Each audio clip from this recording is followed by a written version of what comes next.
আমি তো এই জন্য অনেক আবেগপ্রবণ, আর এই কারণেই তো আমি এইভাবে সবাইকে পরিচয় করিয়ে দিলাম আমজাদ হোসেন গংকে।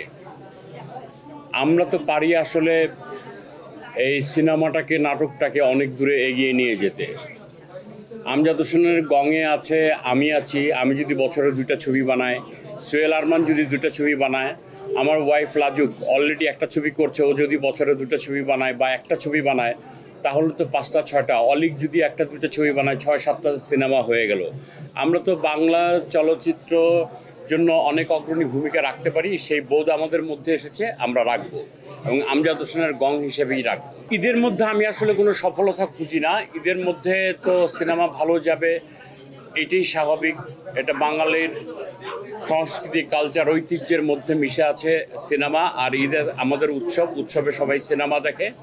আমরা চাইবো 365 দিনের একটা অবস্থান, সেখানে যেন মানুষ সিনেমা দেখে, সিনেমা হলে দর্শক যেন ফিরে আসে, সারা বছর যেন সিনেমার জয় জয়কার থাকে। হ্যাঁ, আমি শত শত নাটক নির্মাণ করেছি,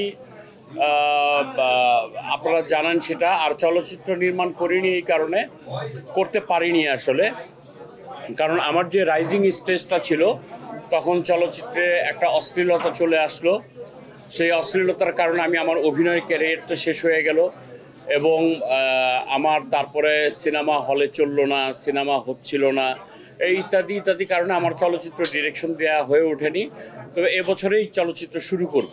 চরিত্র তো এখন বলা যাবে না, এটা গল্পের অনেক বিষয় আশয় থাকে,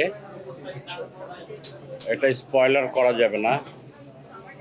আর সোহেল আরমান সত্যি অসাধারণ অভিনয় করেছে আমার বোকা প্রেম নাটকে। তারপরে সোহেল বললো যে ভাইয়া আমার ছবিতে তুমি অভিনয় করবে। আমি বললাম কেন করব না। আর আমরা তো একটু আগে বলেই দিলাম যে আমরা আমজাদ হোসেন গং।